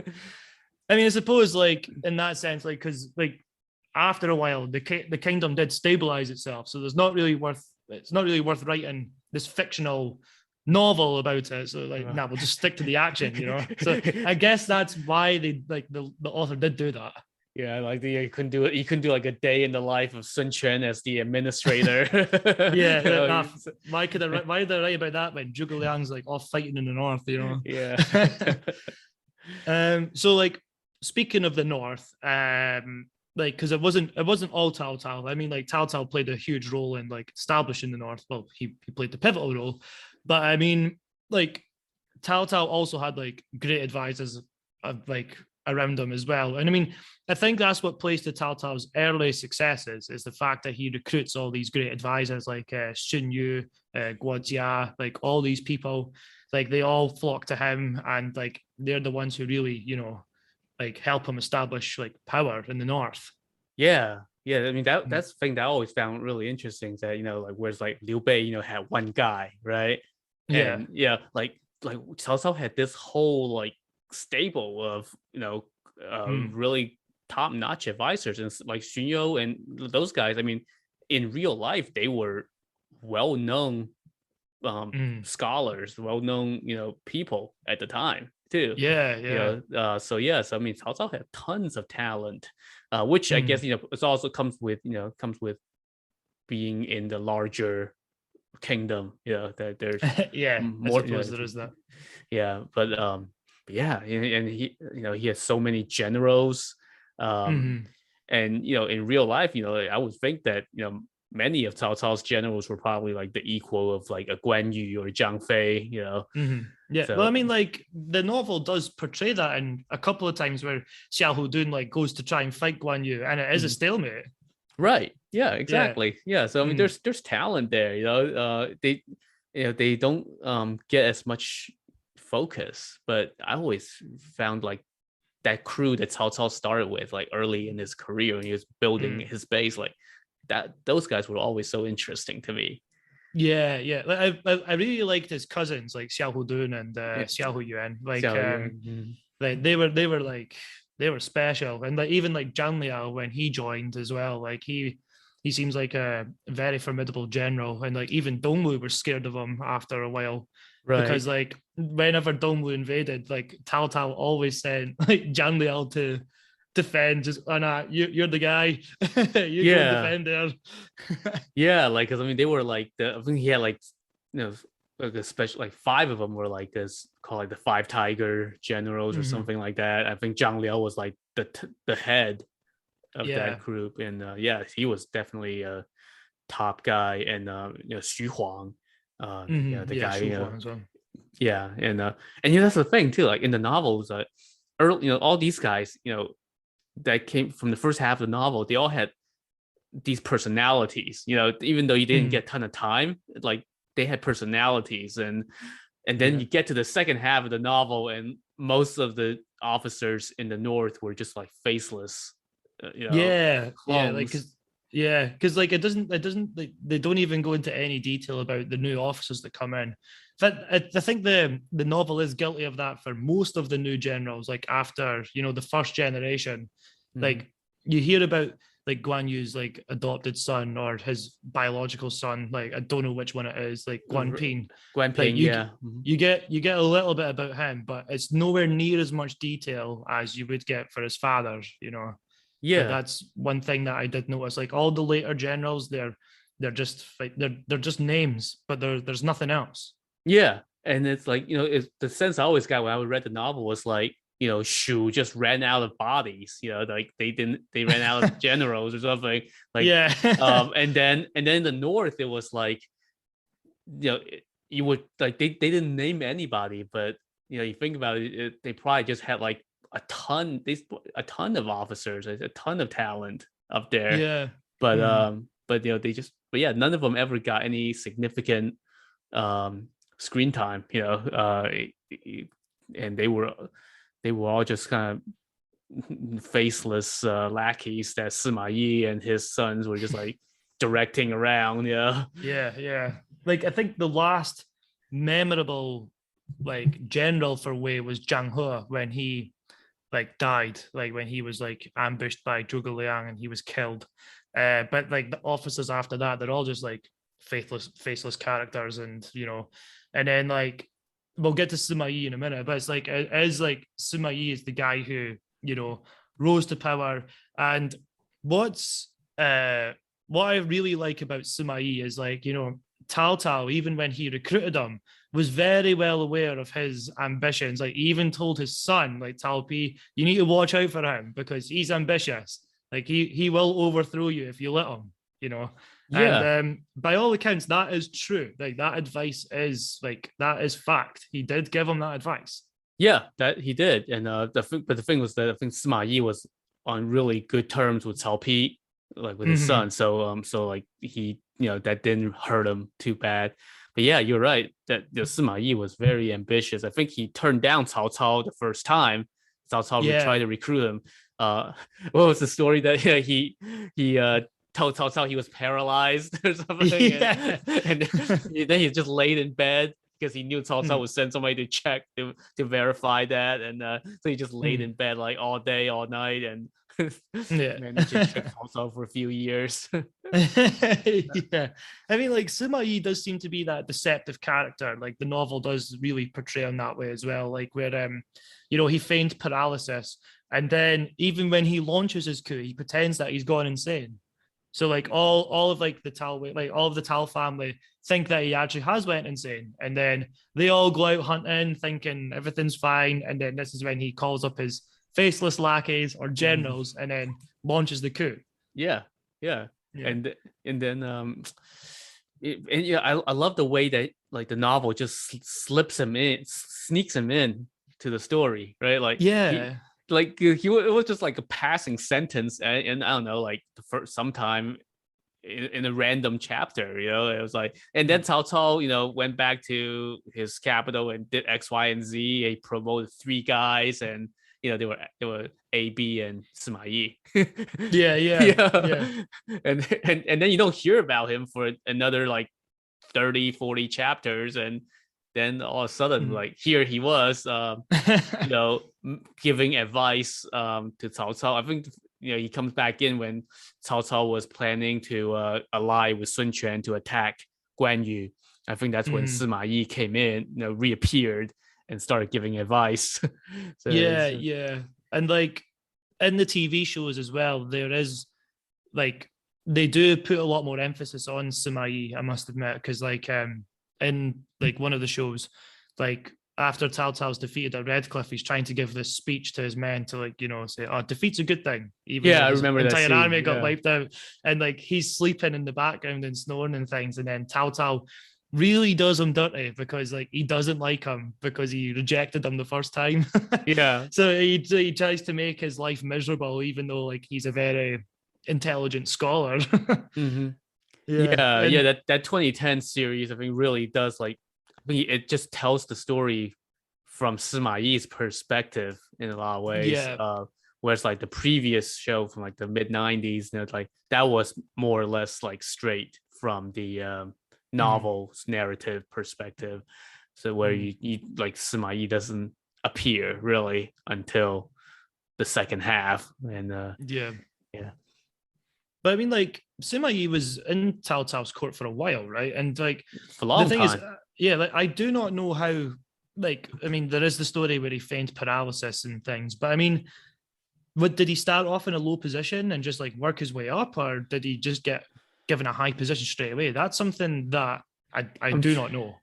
I still even think Cao Cao always thought highly of him because like he was mean, because Sima Yi came from a well-known family that was like a distinguished lineage, like even before the Han Dynasty existed. So he wasn't like a nobody. So I think, and Cao Cao tried to recruit him. So I don't think he started at the bottom. I think, but he was on like this civilian administration side of things for much of the first half of his career.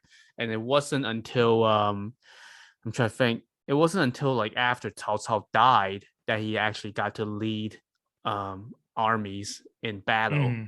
So that's when he really, started to ascend in stature and power. So yeah, because I mean, I suppose like Taotao, like he did give that advice to Cao Pi, so he kept Sima Yi away from the army. Like he probably did that on purpose to stop him getting any ideas. But of course, it seems like Cao Pi was running out of officers or capable officers for that matter, and then just like put Sima Yi the head of the army. But I mean, there was a scheme like after Liu Bei died where Sima Yi like prompted like an attack on Shu Han from like 5 sides. Like from what I gathered. So like you had the Nanman rebellion, then Dongwu would invade from the east, and then they would invade from the north and things. And then a couple of others. But I mean, like again, like that came from the novel. I'm not sure if that's historically accurate or not, because I mean, the novel paints this out to be this amazing defense that Jugular like pulled off, whereas like we've seen that it's a huge propaganda boost for Jugular. So that's something I'm not sure if it was like fact or did he actually come up with that scheme. I don't know that part. I don't know if Sima Yi came up with that. I do know like that, the first time he got to lead army was like after Cao Cao had died, and he and Dongwu invaded the north, and so Sima Yi led the defense, and that So I don't know if I don't know if he came up with the 5-prong attack on Shu after Liu Bei died. Like we'll just take it for granted that he did. Yeah, exactly. Because that's something like I've not been able to actually look up properly yet, but we'll take it for granted that he did, because I mean he was a clever guy, like there's no doubt about it. And when it came to Zhuge Liang's incursions, what I really like about it is like, because there's this like, like the armies are fighting and things, but like it's almost like Sima Yi has to watch his back whilst he's leading the army because like the Tao family, they really did not like him in that position, and they tried to pull like every trick out the hat to try and make him like not lead the army. Like, so it's like always some trumped up charges against him and like bring him back to the capital to like separate him away from the soldiers. And yet he was still the guy who managed to lead the coup in the end anyway. Yeah. I mean, they try to promote him out of power, basically, Yeah. And the funny thing too is that like after he staged a coup, like every time like the emperor of Wei tried to like give him a title or something, he was like, no, I don't want it. Like he I think he just went out of his way to pretend the coup didn't happen. Yeah. Like, no, I didn't do that. What are you talking about? I'm protecting the emperor, of course. Yeah. I think he learned his lesson from Cao Cao. He definitely did. He definitely took note of what Cao Cao did. Because I mean, like when Cao Cao like took the emperor into custody, it was rather genius because like Dong Zhuo, he named himself chancellor, and then later on like almost like tried to adopt the emperor so then he could like get himself into the imperial family and make himself legitimate. Whereas like Taotao just basically, nah, I don't want a title. Just come to my capital and you'll be fine. Right. Because I mean, by the end of his career, he was like basically, the ruler, in name, or in everything but name. And then, he knew, I think like, the idea that, he could always be posthumously named emperor, which he was. Yeah, so exactly. It's like, what does he care? Yeah. Yeah. And like, didn't the same thing happen to Sima Yi? Like, he didn't name himself emperor, but it was his son that named himself. His son, his grandson. His grandson, because his son also was not emperor. His son was like basically serving like same position he did. It was like like prime minister or whatever it was. Yeah. And then his grandson became emperor and named his father and grandfather emperors. Yeah. So yeah. Yeah, so it is quite remarkable. Like, I mean, this is the thing about the story as well. Like, I love the novel. It's probably my favorite novel that I've read. I really do enjoy it, and like, what's good about it is like all the complicated characters and things that you do get there. And I believe you wanted to touch on this one guy. We'll talk about one more guy, then that'll be it. Yeah, sure. So the last one is Lu Bu, Lu Bu, who yeah. so like he's known as, you know, the guy who's loyal to no one but himself, and like a bore almost. Yeah. Like all he's the example of all brawn and no brain in the novel as well. So what do you make of him? Yeah, you know, the portrayal of him in the novel is actually fairly close to the historical, right? Historical accounts of him. Yeah, you know, but you know, he he did not. I don't think he did not betray two adopted fathers. Like No. the guy he started with was like Ding Yuan, Mm. was not actually his adopted father. Yeah. You know, just somebody that he was close to. But he did Mm. kill him. Yeah, And he did yeah, kill him. Yeah. yeah, and then Dong Zhuo did adopt him, and you know, and Li Bu did kill him too. So I guess it's kind of like it's close enough. You know, the novel is like, you know, it's not out of it does not seem to be out of his character to do that again. So why not? Yeah. Yeah, Um, why not, right? I mean, yeah. like, what's surprising is like in the TV show, like the one in 2008, like it makes Lu Bu out to be a much more humane character, because like by all accounts, like, well, according to the TV show, that is like, you know, he does fall in love with Diao Chan, Mhm. and you know, he is forced into this position because like, he doesn't actually want to kill Dong Zhuo. It's like, you know, Wang Yun and like Chen Mhm. Gong's there as well. He's like convincing him, like, you know, you Mhm. need to do it because then he'll kill you, Yeah. kind of thing. And then like it does, you know, make him out to be this almost like compassionate guy, and he's doing it all for love, when really I really don't think It's that was the case. no. Well, first of all, I mean, there was no like historical record of somebody Yeah. named Diao Chan at all. Yeah, exactly. But Yeah. he was messing around with one of Dong Zhuo's servant girls, and Oh, so from what I understand that he was afraid that Dong Zhuo would find out and punish him. So that was part of the motivation for him joining the conspiracy to kill Dong Zhuo. And then right. and apparently Dong Zhuo did throw a halberd at him, but not because he was messing around with Dong Zhuo's woman, but because Dong Zhuo apparently like just had like a foul temper Right. anyway. Okay. So he was just like angry at Li Bu or something for something and chucked the halberd at him. So there were some elements of truth in the way that story came about in the Mm. novel, but yeah. The one thing that surprised me, I found this out about him, is that so after he killed Dong Zhuo and then Dong Zhuo's lieutenants, you know, ran amok in the capital, and Li Bu had to Mm. seek refuge with Yuan Shao, and you know, and Yuan Mm. Shao didn't trust him.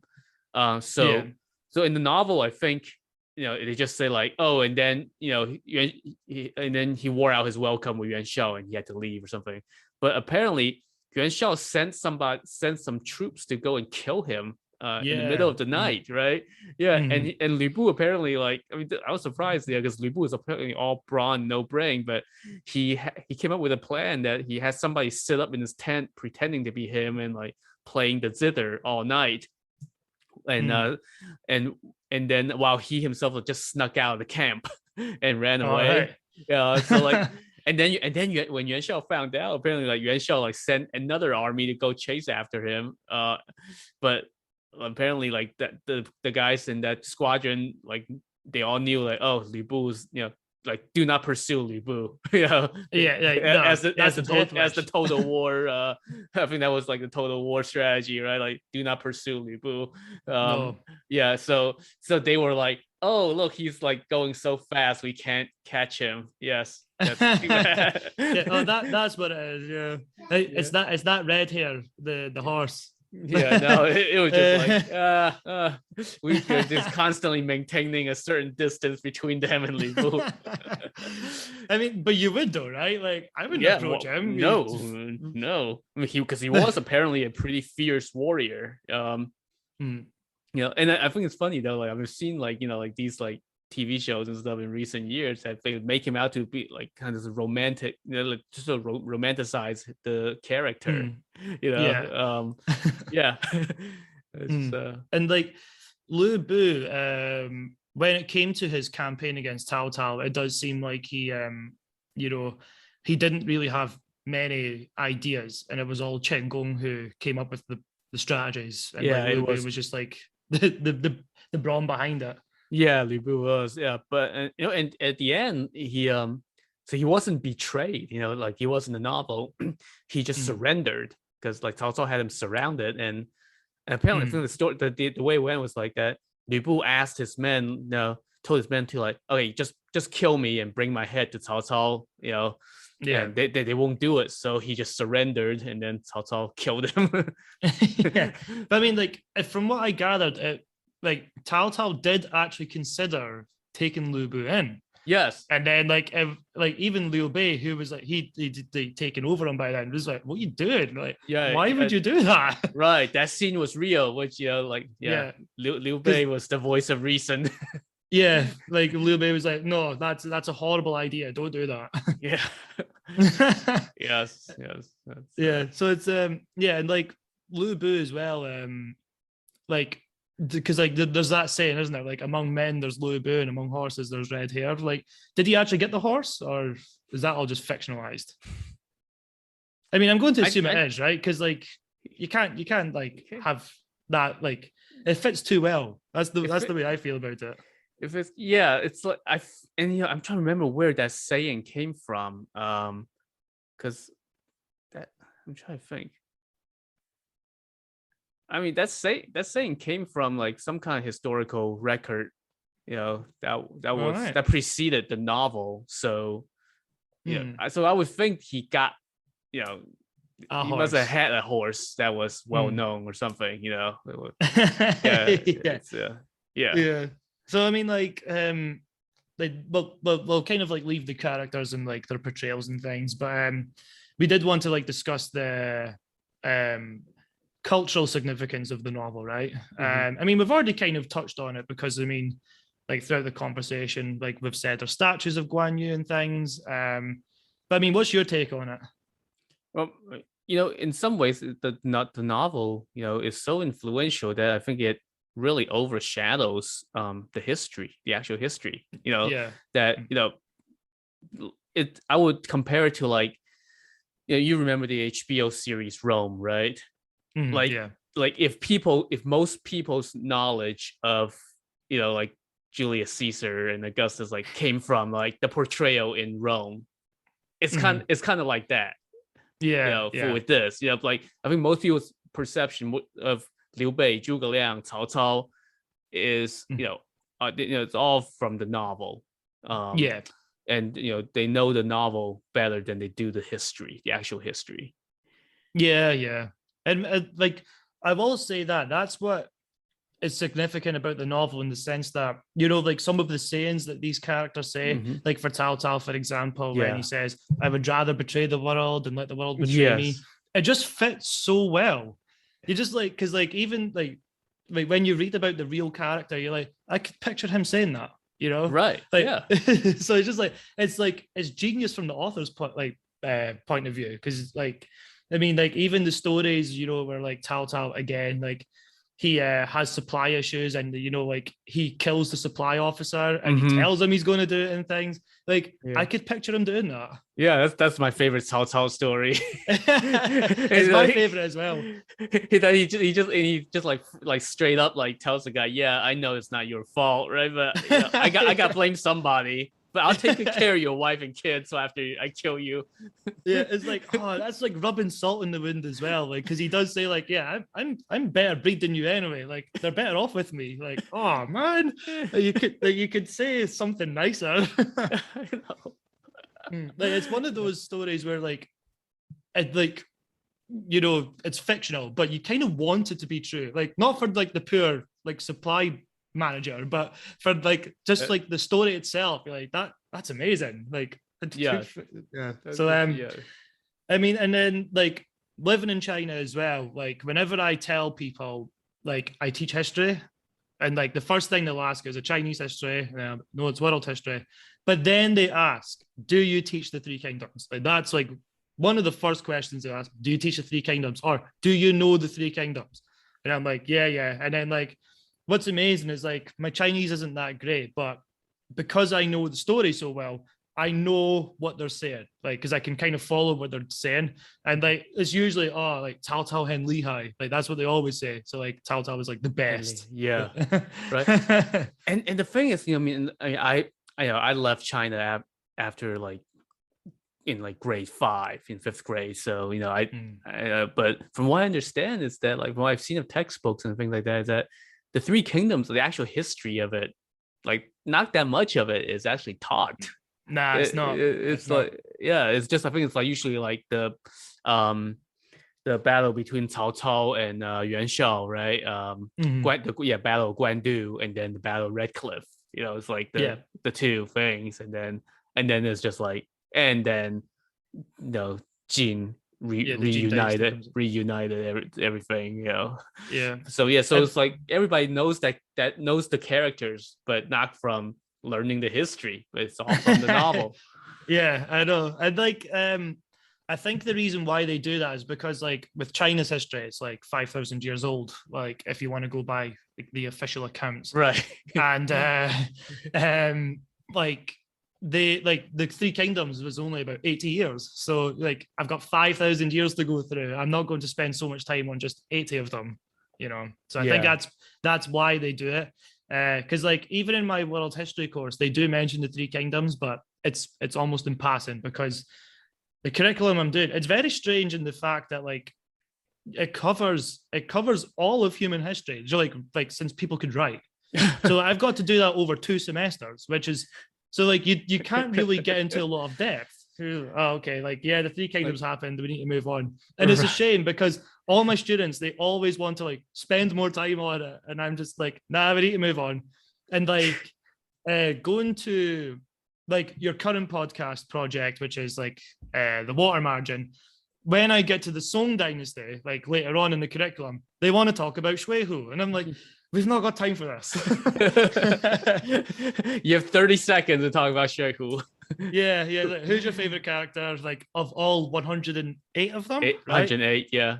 Yeah. Like, and the thing is, I started listening to your podcast like later on, so I think I'm only on episode 40 or like 30 or something. Okay. And I got to the scene where, oh god, I can't remember the guy's name, but the guy who killed the tiger with his bare hands. Wusong. Yeah. So I got to the scene where Wusong's brother was murdered by his wife, and that Wusong delivered justice, and that was amazing. And like, because like, I mean, like I can't really picture the characters because of like not seen any movies or anything about it, but just like listening to it, I was like, it was so satisfying to see it. And like the only thing that I could really thought of was the adulterous wife and the guy who like got the like Wusong's brother killed. I was thinking their death was too quick, that's all I could think of. It was too quick. Yeah, actually it's funny because whenever you actually do get to watch some of the TV shows and stuff based on the water margin, you'll find that like, especially with Wusong's character, like in the novel, it's like he was so awesome that like his fight scenes just end like so like really quick before they even start. And in the TV shows, they actually have to like make his opponent like a little better, like, to make the fight scene more exciting.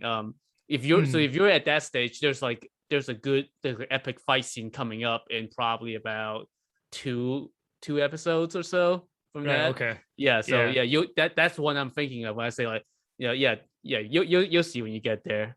Well, I'm looking forward to it, because like I've not had the chance to read the novel. Like I've not read a translated version of it, so all the information I'm getting is like raw from you. And, it's been great. I've really enjoyed it, because I mean it's like an audiobook, right? That's what it feels like. It is. I try to make it like that. I try to, one of the inspirations for kind of my approach to the podcast is the Chinese like Ping Shu, like the storytelling on the radio, so it's kind of like that, it's kind of like a very colloquial, almost just like storytelling, kind of thing, oral storytelling. So Yeah, well, good. I'm glad you're enjoying it. Yeah, it's great. I'll probably listen to a few episodes today, actually. So what's so like when you finished the Water Margin? Do you plan on doing the other great historical work? Well, sorry, great novels in Chinese history. So will you do like Journey to the West next, or are you unsure? Oh, I do plan to do Journey to the West at some point. I'm trying to think about. I've been thinking about like what order I want to do. I also want to branch out to something beyond the four great classics. Yeah, You know, yeah. like there's like a lot of like I love to go and do like some of the spring and autumn stuff. Yeah, As something those great because like those are kind of like foundational in some ways, right? Because like yeah. you have like Water Margin is making references to Three Kingdoms, and Three Kingdoms is making references to Yeah. like spring and autumn, right? Like so, like spring and autumn is kind of like the wellspring from which all these cultural references and historical references are come from, and so I kind of want to do that at some point. Yeah. But also like there's just like a bunch of other stuff that I kind of want to do.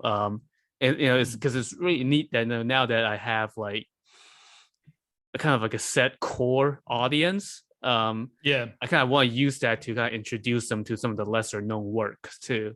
Yeah. Like So especially the spring and autumn, because like whenever like I did an episode on the spring and autumn, and then like I just tried to focus mostly on the political and the military side of it, and then move on to the philosophies that came from the spring and autumn period. And I mean, even that, it's just like, oh, like overwhelmed with the amount of stories that there is in that time, and like some really amazing tales of like bravery and loyalty and things. And like you said, it is like the well from where all these cultural references spring. It's like it is almost like the golden age of like Chinese culture, because like loads of people, like even like in the Qing dynasty, like the last dynasty, they refer back to it. So yeah, yeah, it was. I mean, it really was. I mean, that's where like Chinese culture, I think, like really took shape. With all different schools of thought and things like that. And it's also like, like the Water Margin, right? It's the characters you can kind of relate to, like sensibilities. Three Kingdoms, maybe a little less so, but you can still relate to them. And then you get to like the spring and autumn and some of those stories, like they really do feel like a totally different time, like totally different code of ethics or concepts and things like that too. So some of those stories are So yeah, I would love to get into that at some point. The Dream of the Red Chamber, I got fessed up. Like I never read that as a kid, so I'm reading it now. And like I'm like about like I don't know 10 chapters in, and so far it's like it's like not a ton of action, right? I mean, it's a very different novel, obviously, than like the Three Kingdoms and things like that. So I'm just trying to gauge like, can I do this work justice? Like do I like if I feel like I can, like with the way I approach my podcast, then I'll try to do it at some future date. But in fact, my wife, she didn't read the novel, but she did watch a TV show about it. But even she was like, "Oh, it's not as good as the other ones." Like that was the way she felt. I was like, "Oh, okay, that's good to know." It's very different, and all four of the great classics are very different from each other. In a way, like Three Kingdoms to me is like an epic scope, right? Like 100 years and like thousands of characters, and then Water Margin is like a smaller scope, much like. I feel like Three Kingdoms is great because of how wide, because it's breadth, and then like Water Margin is great because of its depth, like the way it just drills into like kind of like the slice of like Song Dynasty life. Kind of, and that's what's really amazing about it, because like I think in your introductory episode you said that you see the life of a butcher, like merchants, and then of course you get the other side of the law, which is really good. Like you see, like, and like I love when you talk about like the justice system, because like it's just like if you've got enough silver, you can do anything. And like I don't know if you picked it up. Like I mean, I try to take a more like almost like slapsticky, more irreverent tone, with the Water Margin, and like because versus the Three Kingdoms, and I think partly an attempt to reflect the tone of the novel itself. Yeah. And then like the journey to the West is like so different from these others, because all these other ones, have like hundreds or thousands of characters, and then like Journey to the West is like 4 guys, and it's like completely, mythical, and everything is literally everything is an act of God. Yeah. I do love Sun Wukong. I do like him as a character.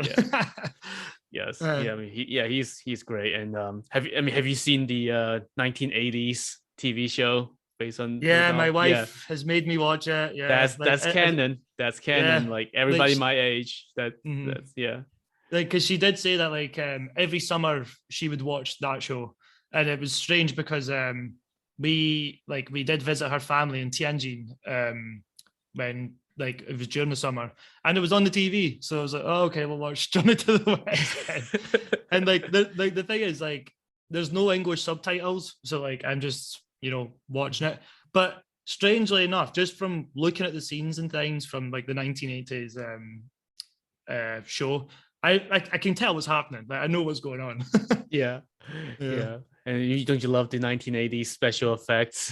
Oh yeah, they're great. In fact, there was another one that my wife let me watch. I think this was 1980s. It was about the last king of the Shang dynasty, like Shang Zhou. Oh, okay. And how he managed to he went to a temple and he go the creation goddess, and this is Feng Shen Yan Yi, the investiture of the gods, right? So that was good though. I enjoyed it. So that's one of the works on my list of things to cover in the future. Oh really? Yeah. Like Sudaji and stuff. That's so we'll see how that what order these things go in, but I definitely feel like there's some good exciting options for the next project. Well, you've got a ton of content to choose from. That's what's wonderful about Chinese history, right? Yes, exactly. There's so much of it. Right, okay, well, John, I think we're probably better off leaving it here. Okay. It's been 2 hours. No, it's been a fun 2 hours. It's been really fun. Yeah, like the thing is, like, when it comes to the Three Kingdoms and stuff, I could talk about it all day. So I'm more than happy. Like, and the thing is, I was with another podcaster talking about Taotao, and that conversation just about him lasted over 2 hours as well. So there you go. Just a bunch of chatterboxes. This is what podcasting's for, isn't it? Exactly right. I mean, that's why we started a podcast. We like to talk.